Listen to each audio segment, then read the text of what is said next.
नमस्ते, अभिवादन आपका इनोसेंट इन्वेस्टर के इस नए वीडियो में। दोस्तों, सेंसेक्स का चार्ट आप देखिए, फिर से ये 60,000 को क्लेम करेगा जा करके।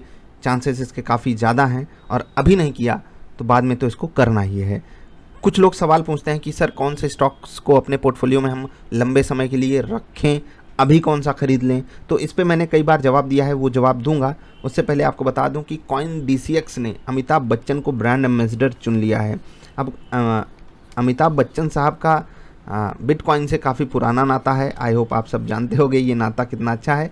खैर, बुढ़ापे में भी लोग पैसे के पीछे खूब भागते हैं। इसका सीधा साधा एग्जाम्पल हमको अमिताभ बच्चन साहब दिखा रहे हैं कि पैसा भाई साहब छोड़ना नहीं चाहिए। जब तक कि आखिरी सांस ना आए तब तक आपको पैसा कमाना चाहिए। ये मोटिवेशन हमको अमिताभ बच्चन से लेना चाहिए। इस मोटिवेशन में एक मैं डिमोटिवेशन आपको देना चाहूँगा कि भाई साहब, पैसे के पीछे भागते रहोगे तो ज़िंदगी गंवा दोगे। इतना याद रखना। बाकी अमिताभ बच्चन से मैं एग्री करता हूँ नहीं करता वो बात की बात है। अभी सिर्फ इतना मैं चाहता हूँ कि लोगों में इक्विटी को लेकर के कोई अवेयरनेस नहीं है, शेयर्स को खरीदने को लेकर के कोई अवेयरनेस नहीं है, और यहाँ बिटकॉइन में के लिए अवेयरनेस फैलाई जा रही है। ये थोड़ी सी विडंबना वाली सिचुएशन है कि जिस देश में मात्र 4-5% लोग डायरेक्टली और इनडायरेक्टली स्टॉक मार्केट में पार्टिसिपेट करते हों, वहाँ पर लोगों को बिटकॉइन खरीदने के लिए बोला जाए तो ये थोड़ी सी गैम्बलिंग टाइप की सिचुएशन मेरे हिसाब से होती है। बाकी आप जो समझते हो वो आप समझिएगा। अब बात करते हैं स्टॉक्स कौन से हमको चूज़ करने चाहिए। सेंसेक्स का चार्ट आपने देखा, पिछले 1 साल का चार्ट, तो मतलब ये ऐसा रन है। पिछले 1 साल 1.5 साल का जो चार्ट है ना, मतलब कहा जाता है कि ऐसे चार्ट आपको मतलब बहुत लंबे समय के बाद मिलते हैं। दशकों में एक बार ऐसा चार्ट बनता है। मतलब 8-10 सालों में एक चार्ट ऐसा बनेगा जो 1-2 साल लगातार बाजार को हर गिरावट में खरीदार मिल रहे हो, और वही चार्ट पिछले 1.5 साल में बना है। अब ऐसे में हम कौन से स्टॉक्स खरीदें जो अभी भी ऊपर जा सकते हैं। तो देखो, अगर आपका ये मानना है कि बाजार यहाँ से ऊपर ही जाएगी, तो ये भी आपको मानना ही पड़ेगा कि जिन स्टॉक्स ने बाजार को यहाँ पर लाया है वही स्टॉक्स हैं जो बाजार के साथ अभी और ऊपर जाएंगे। इनडायरेक्टली ये कि वही स्टॉक्स हैं जो बाजार को अभी और ऊपर लेकर जाएंगे। ठीक है, अभी बहुत से स्टॉक्स ऐसे हैं जो निफ्टी के कंपेरिजन में काफ़ी चीप आपको अवेलेबल हैं। मैं आपको कुछ स्टॉक्स बता सकता हूं। बहुत सारे ऑटोमोबाइल सेगमेंट के स्टॉक्स हैं। ठीक है, रिलायंस एक स्टॉक ऐसा है जो अभी आपको काफ़ी चीप मिल रहा है निफ्टी के कंपैरिजन में। आप वहां पर भी पार्टिसिपेशन अपना ले सकते हो। इन्वेस्टिंग नहीं, कम से कम स्विंग ट्रेड तो आप वहां पर कर ही सकते हो, अगर बेटर लेवल्स आपको चाहिए कि आप कम रिस्क लेकर के ज़्यादा रिटर्न के लिए आ रहे हो इस बाज़ार में। थोड़ा सा लेट हो गए हो, पिछले 1.5 साल में आपने कम पार्टिसिपेट कर पाया है, या फिर आप अवॉइड ही करते रह गए, तो बहुत सारे स्टॉक्स हैं। स्टॉक्स कौन से खरीदने चाहिए, कौन से स्टॉक्स का पोर्टफोलियो बनाना चाहिए, उस पर हम थोड़ा सा डिस्कशन आपको देंगे जरूर। उससे पहले आपको एक बात बताना चाहेंगे, बाजार में हर वक्त सेलर और बायर अवेलेबल होते हैं। अगर एक प्राइस पॉइंट पे कोई सेलर नहीं होगा तो उसी प्राइस पॉइंट पे कोई बायर नहीं होगा। याद रखिएगा इस चीज़ को। हर एक प्राइस पॉइंट पे यहाँ पर भी बाजार में बेचने वाले खड़े हैं, इसीलिए खरीदार खरीद पा रहे हैं। और जब निफ्टी यानी कि सेंसेक्स जब आपको 30,000 के भी नीचे मिल रहा था, तो वहाँ पर भी बेचने वाले मौजूद थे, खरीदने वाले तैयार थे, या इवन आप कह सकते हो खरीदने वाले मौजूद थे, बेचने वाले भी मौजूद थे। आप समझ गए होंगे। मतलब बायर और सेलर के बीच में ही ट्रांजैक्शन होता है, तभी बाजार जो है ऊपर और नीचे जाती है। तो आपको ये नहीं देखना है कि बाजार में हम खरीदें कब या बेचें कब। हर वक्त मौका है, हर वक्त आप कर सकते हो। आप अपना स्मार्ट डिसीजन कैसे लेते हो ये आपके ऊपर है। अब बात करते हैं स्टॉक्स की। तो देखो, यहाँ पर जो आपको स्टॉक्स दिखाई दे रहे हैं ना, इन स्टॉक्स की परफॉर्मेंस 90% जो म्यूचुअल फंड वाले हैं, फिर से कह रहा हूँ 90% जो म्यूचुअल फंड के एक्सपर्ट्स हैं, सो कॉल्ड एक्सपर्ट्स हैं, देखिए वहाँ पर एक्सपर्ट जैसी कोई चीज़ हो या ना हो, वो अलग लेवल पे जाती है। ये एक्सपर्ट वाली चीज़ पता है कहाँ से मिटिगेट हो जाती है, हट जाती है, जब वहाँ पर आपको 2% 3% तक चार्जेस देने पड़ते हैं। कोई भी एक्सपर्ट हो वो बाज़ार से 3% एक्स्ट्रा रिटर्न निकाल लेगा। ठीक है, मान लिया कि बाजार ने 17% रिटर्न दिया, आपने 20% दिया, लेकिन आप 3% चार्ज भी तो हमारे ऊपर लगा दिए, तो हम बाजार के आसपास ही आकर अटक गए। तो हमारा फ़ायदा क्या हुआ? कुछ नहीं ना। हमारे पास ढंग की लिक्विडिटी रही। एक्स्ट्रा चार्ज आप 1% का अलग से लगा देते हो, हमें डिविडेंड अलग से नहीं मिलता है। तो इन सब चीज़ों को देखते हुए मैं आपको क्या बोलता हूँ, इन एक्सपर्ट्स के पीछे मत भागो, खुद की रिसर्च करो। अगर नहीं कर सकते तो आप इन 300 स्टॉक्स को एक साथ खरीद लो। अब कुछ लोग कहेंगे इसको हम एक साथ कैसे खरीदें, इसमें इतने महंगे महंगे स्टॉक्स हैं, हम नेस्ले कहाँ से खरीद लेंगे, हम कोटक महिंद्रा बैंक क्यों खरीदें, HDFC बैंक, बजाज फिनसर्व और बजाज फाइनेंस कैसे खरीदेंगे, एशियन पेंट महंगा है।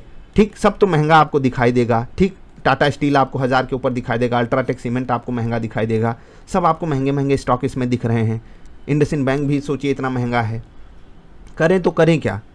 ऐसे में हम आशिकी कैसे करें इन स्टॉक्स के साथ, एक साथ की TCS भी हो हमारे पास, टाइटन भी हो, टेक महिंद्रा भी हो। तो मैंने बहुत पुरानी एक वीडियो आपको दी थी कि 50,000 का स्टॉक, ठीक है, 50,000 का स्टॉक आप 500 में लगभग खरीद सकते थे, ठीक है, या 5,000 में खरीद सकते थे आराम से। मतलब आपके पास 5,000 है ना, फिर भी आप इन स्टॉक्स में, इन सभी स्टॉक्स में पार्टिसिपेट कर सकते हो। मैंने आपको बताया ना तरीका। जिनको ये तरीका नहीं पता है वो व्हाट्सएप पे कनेक्ट करेंगे, उनको वीडियो का लिंक दे दिया जाएगा, या फिर आई बटन पे मैं वीडियो का लिंक दे दूंगा, आपको ज़रूर देखना है। एक साथ आप इन स्टॉक्स में पार्टिसिपेट कर सकते हो। 90% फंड मैनेजर्स को आप ऐसे ही बीट कर सकते हो। प्लस मैं आपसे यहाँ पर कुछ स्टॉक्स का सिलेक्शन आपको देता हूँ जो मुझे पसंद है, और आप उनको चूज़ करोगे तो आप बाजार से थोड़ा बहुत तो बेटर रिटर्न जनरेट कर लोगे। ऐसा हिस्टोरिकल डेटा मैंने खुद का बनाया है, देखा है, उस पर बैक टेस्टिंग की हुई है, और आपको मैं बता रहा हूँ। आपको एशियन पेंट चूज़ करना है। अगर आपके पास है 1.5-2 लाख रुपये, मतलब अगर पूरे सेंसेक्स के सभी स्टॉक्स खरीदने हैं तो 1.5 लाख के आसपास आपका पोर्टफोलियो मिनिमम होना चाहिए। तब आपको सेंसेक्स के सारे स्टॉक्स इंडिविजुअल खरीदने चाहिए। अगर इससे कम है तो मैं आपको रिकमेंड यही करूंगा कि जो मैंने आपको अल्टरनेट मेथड बताया है वहां पर आप इन सारे स्टॉक्स को एक साथ खरीदो। धीरे धीरे करके आप एवरेज करते रहो, 5,000 10,000 जो भी आप महीने में डालते हो, बेटर रिटर्न्स आप जनरेट करोगे। और जब आप इस बाजार पे थोड़ी सी पकड़ बना लो, उस वक्त अच्छे अच्छे स्टॉक्स को सही रेट पे पकड़ना सीखो, और वहाँ पर जो आपको कमाल के रिजल्ट्स मिलेंगे ना, वो किसी भी एक्सपर्ट्स को फेल कर देंगे दोस्त। फिर से कह रहा हूँ, किसी भी एक्सपर्ट को फेल कर देंगे, क्योंकि आप स्मार्ट तरीके से बाइंग करोगे। जब बाजार डिप लेगी उसी दिन आप पैसा लगाओगे। लेकिन आपके जो फंड मैनेजर्स हैं वो पता है क्या करते हैं, बाजार ऊपर गई तो भी पैसा डाल देंगे। कौन सा हमारा पैसा है, हमें तो चार्ज मिल ही रहा है। बाजार बहुत ऊपर चली गई तो भी पैसा डाल देंगे, बाजार में डिप आई नहीं डालेंगे और डिप का इंतजार करेंगे। आपको अपना स्मार्ट तरीका लगाना है कि आप 20 दिन का चार्ट लगा लीजिए कि जो पिछले 20 दिन में जिस दिन भी बाजार सबसे ज़्यादा गिरेगी उसमें मैं पैसा लगाऊंगा। मतलब पिछले 20 दिन का डेटा उठा लीजिए। यही देखना है आपको कि पिछले 20 दिन में जब वर्स्ट केस सिचुएशन रहेगी मार्केट के लिए, बेस्ट केस सिचुएशन रहेगी मेरी इन्वेस्टिंग के लिए। केवल इस पे आपको फोकस करना है। केवल एक इस छोटी सी बात पे आप फोकस करके देखिए, रिजल्ट दमदार है। इस पे बैक टेस्टिंग करके देखिएगा। केवल मैं तो 20 बोला हूँ, आप इसको 22 मानिएगा, मतलब कि पूरा एक मंथ आप मान लीजिए। इस एक मंथ में मैंने कई लोगों को ये तरीके बताए हुए हैं, और स्मार्ट SIP में इसी तरीके से लोगों को करवाता हूँ। इस पर आप फोकस करके देखिए। अब मेरा स्टॉक सिलेक्शन देखिए, आप लोग खुद समझ जाओगे कि क्या हमको चूज़ करना चाहिए, क्या नहीं करना चाहिए।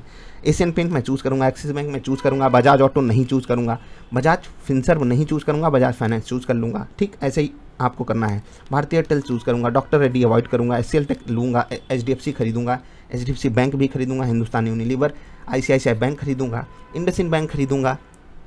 केवल तब जब मुझे कोटक बैंक नहीं पसंद होगा। लेकिन जब मुझे कोटक बैंक भी पसंद है तो मैं इंडसइंड बैंक अवॉइड करूंगा। कोटक बैंक मुझे बहुत ज़्यादा पसंद है, इसलिए यहाँ पर आपको इंडसइंड बैंक अवॉइड कर देना चाहिए अगर आप मेरे तरीके से काम कर रहे हो। बाकी इंडसइंड बैंक में भी कुछ बुराई नहीं है, अन्य स्टॉक्स के मुकाबले काफ़ी, अन्य बैंकिंग स्टॉक्स के मुकाबले काफ़ी चीप मिलता है बहुत सिनारियोज़ में। ठीक है, तो अभी के सिचुएशन में अगर आप कोटक और इंडसइंड दोनों लेते हो तो हो सकता है आपको ICICI अवॉइड करना पड़े। तो आप अपने हिसाब से देखिएगा, क्योंकि ढेर सारे बैंक रख लेना भी अच्छी बात नहीं होती। इन्फोसिस लूँगा, ITC लूँगा, कोटक तो लेना ही है।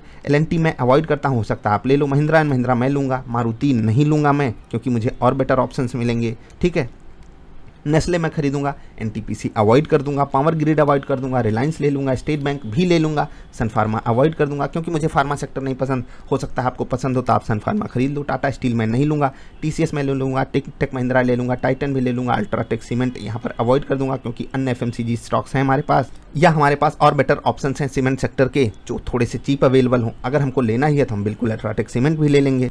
चूज़ी आप बनिए, आपको अपने हिसाब से चॉइस चूज़ करने हैं स्टॉक्स को। अब स्टॉक सेलेक्ट कर लिया तो आपको जो मैंने तरीका बताया ना, 22 दिन में जो सबसे ज़्यादा गिरावट वाला दिन हो उसी दिन इन्वेस्ट कीजिए।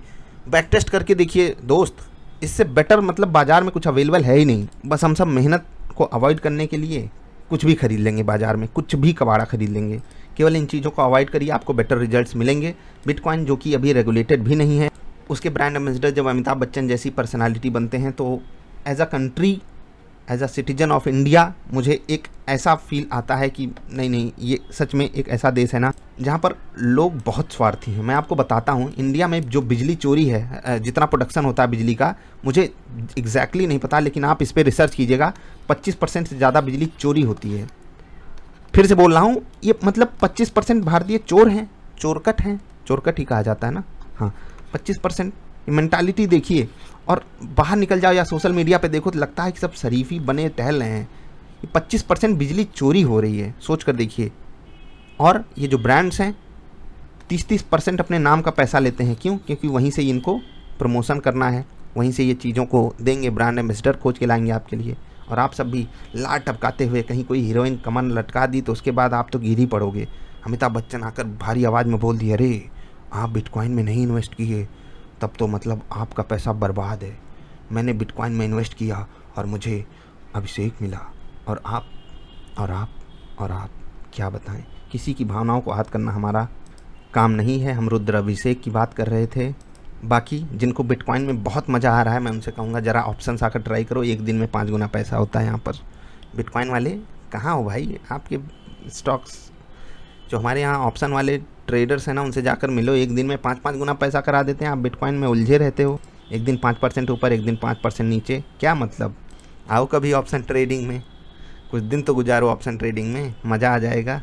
बाकी जिनको बिटकॉइन का नशा लग रहा है, मुझे कोई तकलीफ़ नहीं है। आप कहीं पर भी पैसा डालिए, पैसा आपका ही है, तो फिर जलाएंगे आप ही और उसको बचाएंगे आप ही। जल्दी मिलते हैं। वीडियो पसंद आए तो लाइक कर देना, और अगर किसी को उनके सुपरस्टार के ऊपर किया हुआ मजाक अच्छा ना लगा हो तो मैं आपसे माफ़ी तो नहीं मांगूंगा, लेकिन एक बात ज़रूर कहूँगा कि ये हीरो नहीं, ये 2 कौड़ी के इंसान होते हैं। असली हीरो पता है कहाँ खड़ा होता है? जब आप बाहर निकलते हो रोड पे धूप में, वो असली हीरो आपके लिए काम कर रहा होता है। बॉर्डर पे खड़े होते हैं असली हीरो। असली हीरो खेतों में फसल उगा रहे होते हैं। असली हीरो मरीजों की सेवा कर रहे होते हैं। ये 2 कौड़ी की नचनियों को अगर आप हीरो मानोगे तो आपकी सोच पे हमें शर्म आती है। जल्दी मिलते हैं, नमस्कार।